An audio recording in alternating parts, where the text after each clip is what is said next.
안녕하세요. 김금혁의 스타트앵글 시청자 여러분, 김금혁입니다. 오늘 이 시간에는 광주에서 있었던 윤석열 대통령 탄핵 반대 시위에 대해서 한번 이야기를 나눠볼까 합니다. 광주의 금남로에서 윤석열 대통령의 탄핵에 반대하는 이 광주 시민들과 또 전국 각지에서 모여온 그런 시민들의 탄핵 반대 집회가 있었습니다. 사실 상상하기 어려운 일이었습니다. 여러분들 광주 하면은 가장 먼저 떠오르는 것이 더불어민주당의 텃밭 같은 지역, 그리고 단 한 번도 보수에게 표를 주지 않은 지역 등등, 그 정치색으로 봤을 때 광주는 사실 이 대구나 이 부산보다 훨씬 한쪽으로 편향되어 있고 한쪽으로 치우쳐져 있다는 그런 느낌이 많은 그런 동네였습니다. 쉽게 말하면 더불어민주당에게 압도적인 힘을 몰아주던 그런 곳이라는 건데요. 그런 더불어민주당의 안방과도 같은 곳에서, 또한 이 광주의 어떤 심장이라고 할 수 있는 금남로에서 윤석열 대통령의 탄핵에 반대하는 이 광주 시민들의 집회가 있을 거라고는 아무도 아마 상상하지 못했을 겁니다. 또한 어제 시위에서 눈여겨볼 수 있는 것은 이 광주 시내에 있는, 즉 광주시에 있는 60대 70대 나이 많은 어르신들만의 그 집회에 나온 것이 아니라 오히려 압도적으로 2030 세대, 광주에서 고등학교나 혹은 광주에서 대학교를 다니고 있는 10대, 20대, 30대가 정말 많이 집회에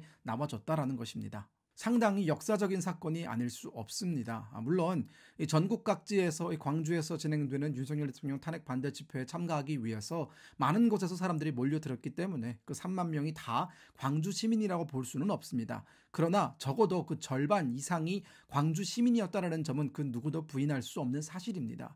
그렇기 때문에 이 더불어민주당이라든가 혹은 좌파 이 패널들조차도 지금 이 시위에 대해서 정확히 진단을 내리지 못하고 우왕좌왕하면서 오히려 이들을 헐뜯기에만 급급하고 있는 것이죠. 그럼 오늘 방송에서는 어떤 많은 그 광주에서 일어났던 많은 일들을 다 제쳐두고 딱 한 가지만을 좀 얘기를 해보고자 합니다.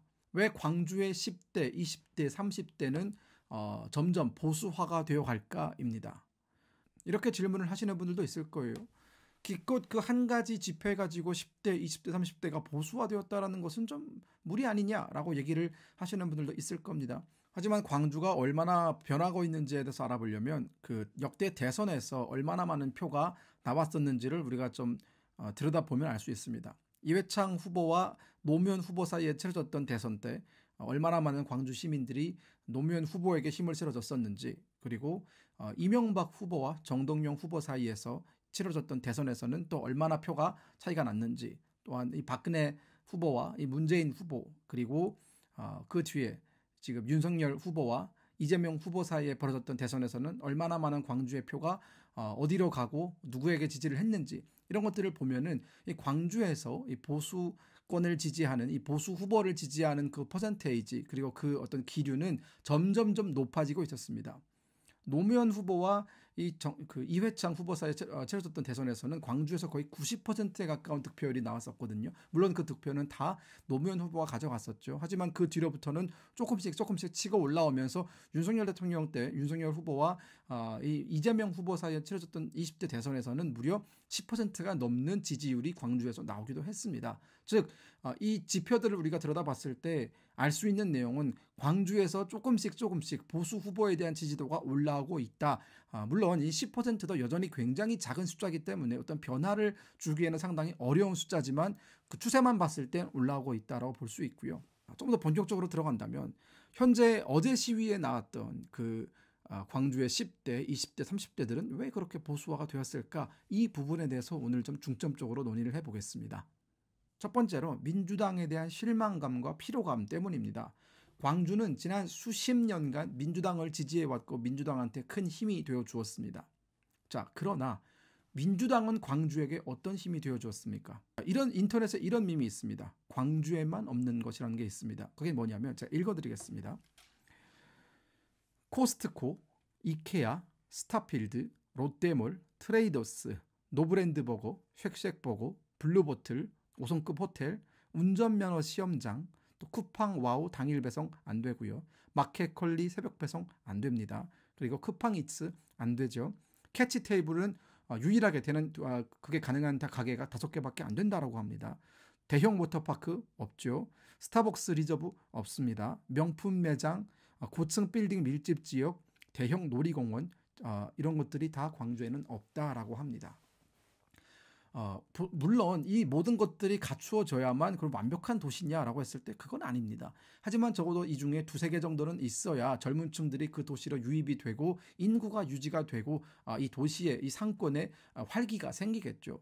하지만 지금 앞서 언급했던 이 코스트코, 이케아, 스타필드, 롯데몰, 트레이더스 등등 지금 젊은 세대가 가장 많이 찾아가고 또한 아기를 키우는 부모들이 정말 많이 찾아가는 이 육아에 정말 도움이 되는 그런 대형 쇼핑몰들이 광주에 없다라는 사실은 과연 무엇을 말해줍니까? 지난 수십 년간 광주는 단 한 번도 보수 쪽 시장을 내세운 적이 없습니다. 광주에 있는 구의원들, 시의원들, 그리고 전라도에 있는 도의원들 대부분 다 더불어민주당 그리고 이 진보 진영의 사람들이었습니다. 이들은 지난 수십 년간 광주를 지배했지만 이 광주의 발전을 위해서 그 어떠한 노력도 하지 않았다라는 것이 이렇게 여실히 증명이 되고 있는 셈입니다. 심지어 이재명 대표는 2017년에 광주에 이 초대형 복합 쇼핑몰이 들어오는 걸 공개적으로 반대하기까지 했습니다. 당시 이재명 대표가 반대했던 이유는 이 지역 상권을 죽인다라는 것이 주된 이유였습니다. 즉 대형 쇼핑몰이 들어오게 되면 뭐 전통시장이라든가 뭐 오일장이라든가 그런 것들이 다 몰락을 할 테니 절대 안 된다라는 것이었습니다. 자, 물론 전통시장 또 뭐 오일장 이런 시장들이 존재하는 것도 중요합니다. 하지만 우리가 자유시장 경제의 원리, 자유시장 경제의 어떤 그 기준에서 봤을 때 결국 이 시장이라는 것은 경쟁력이 핵심입니다. 그리고 고객의 수요가 있어야 시장이 돌아가는 것입니다. 전통시장에 대한 고객의 수요가 과연 얼마나 되겠습니까? 자연적으로 발생하는 고객의 수요는 많지 않습니다. 그렇기 때문에 이 더불어민주당은 자연스럽게 이 전통시장으로부터 관심이 멀어지는 2030 세대가 복합 쇼핑몰로 가지 못하게끔 그들의 관심을 원천 차단하고 당신들은 반드시 이런 전통시장만 사용을 해야 돼 라고 하면서 복합 쇼핑몰에 들어오는 걸 막고 있는 것입니다.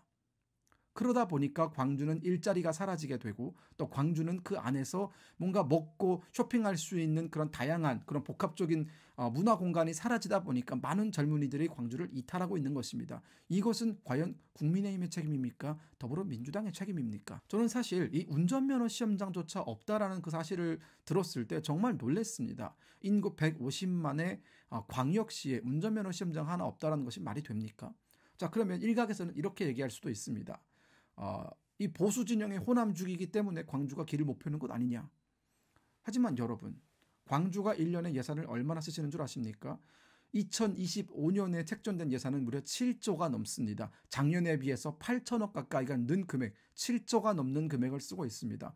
그 7조가 넘는 금액을 쓰면서 과연 운전면허 시험장 하나 만들 돈이 없었을까요? 그리고 그 7조의 예산은 국민의힘의 그 어떠한 어떤 압박이라든가 혹은 반대도 받지 않으면서 모조리 다 더불어민주당 의원들, 더불어민주당 시장 이런 사람들의 마음대로 주무를 수 있는 돈입니다. 그들은 그런 돈을 가지고 있으면서 왜 그동안 그러면 광주의 발전을 위해서 아무것도 투자하지 않았습니까?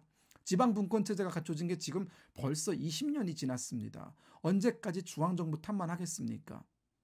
또한 김대중 정부, 노무현 정부, 문재인 정부 15년 동안 그 15년 동안 진보 정권이었죠. 그 15년에 달하는 기간 동안 왜 광주는 발전을 하지 못했습니까? 결국은 이 정치적 균형이 완벽하게 무너졌기 때문에 이런 현상이 발생을 하는 것입니다.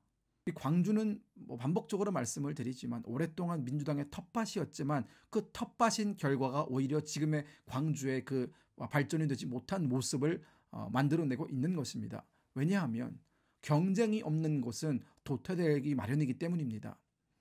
양당 간의 치열한 경쟁을 통해서 더 나은 정책이 나오고 더 훌륭한 공약이 나와서 사람들은 정책과 공약 그리고 인물을 보고 취사 선택을 할 수 있어야 합니다.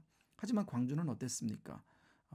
더불어민주당에서 나온 사람들이 무조건 당선이 되는 그런 구도였고 그러다 보니까 그들은 이 광주 시민들의 눈높이에 맞는 정책, 공약 이런 것들을 굳이 내놓지 않아도 그저 더불어민주당의 감투만 쓰고 나가면 다 당선이 되는 그런 지역에서 그들은 어떠한 경쟁력도 그들은 어떠한 경쟁심도 갖추지 못한 것입니다.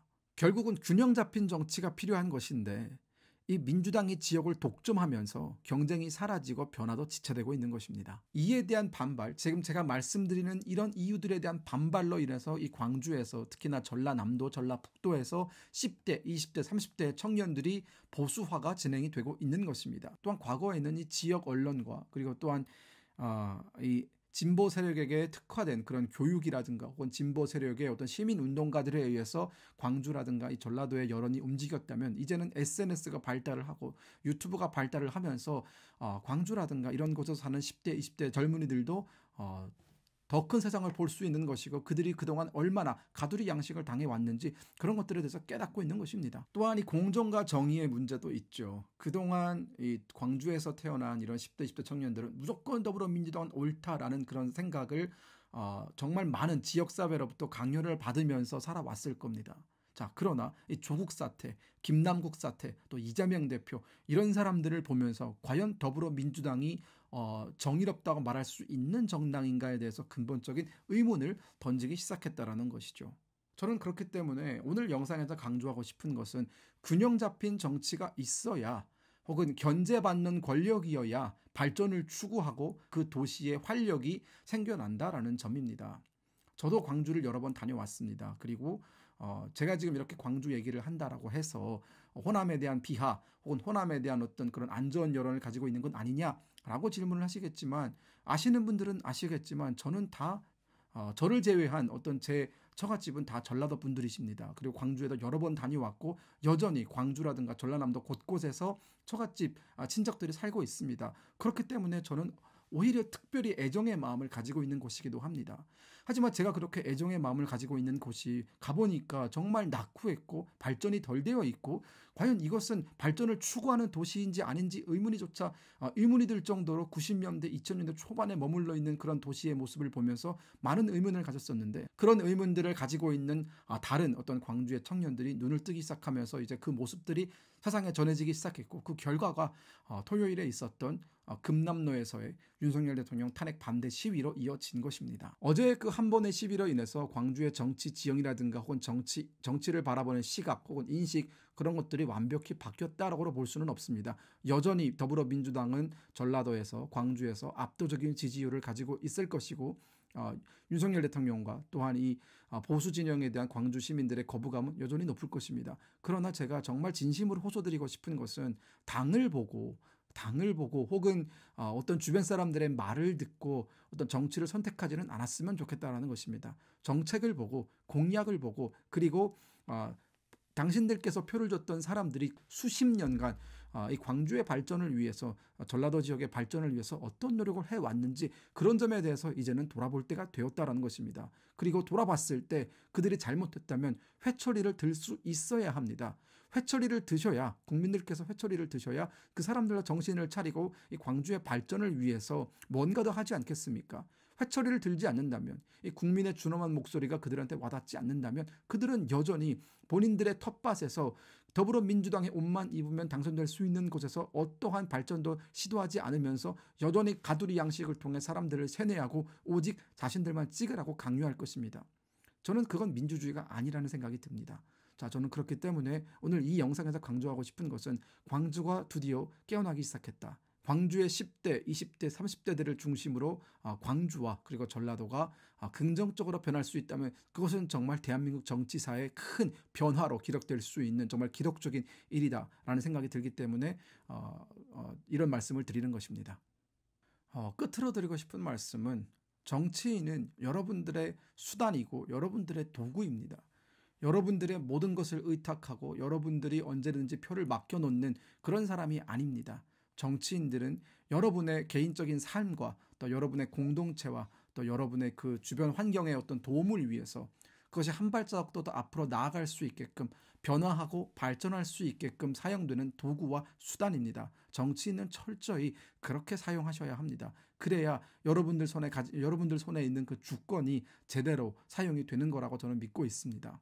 그렇기 때문에 지금 당장 우리가 광주 시민들과 또 전라도에 계신 분들께 국민의힘을 찍어라라고 요청을 드릴 수는 없지만 국민의힘이 노력을 하고 정말 광주의 변화를 위해서 아주 작은 기회라도 주신다면 정말 열심히 노력을 할 겁니다. 왜냐하면 지금까지 한 번도 기회를 부여받지 못했기 때문에 기회가 없는 사람들은 기회가 온다면 그 누구보다 절실하게 그 지역의 발전을 위해서 다시 당선되기 위해서 다시 여러분들의 지지를 얻기 위해서 노력을 할 것입니다. 절실한 사람과 나태한 사람 중에 누구를 찍어야 여러분들의 삶이 개선되겠습니까? 저는 궁극적으로 광주에도 정말 앞서 말씀드렸던 광주에는 없는 것들이라고 지적이 되어 있는 대형 쇼핑몰, 스타벅스 리저버와 같은 것들, 정말 청년들의 어떤 이목을 집중시키고 이 청년들을 이 도시에 묶어둘 수 있는 그런 어떤 시설들이 더 많아져서 이런 인터넷 밈은 사라졌으면 좋겠습니다. 그러기 위해서는 여러분의 선택이 무엇보다 중요합니다.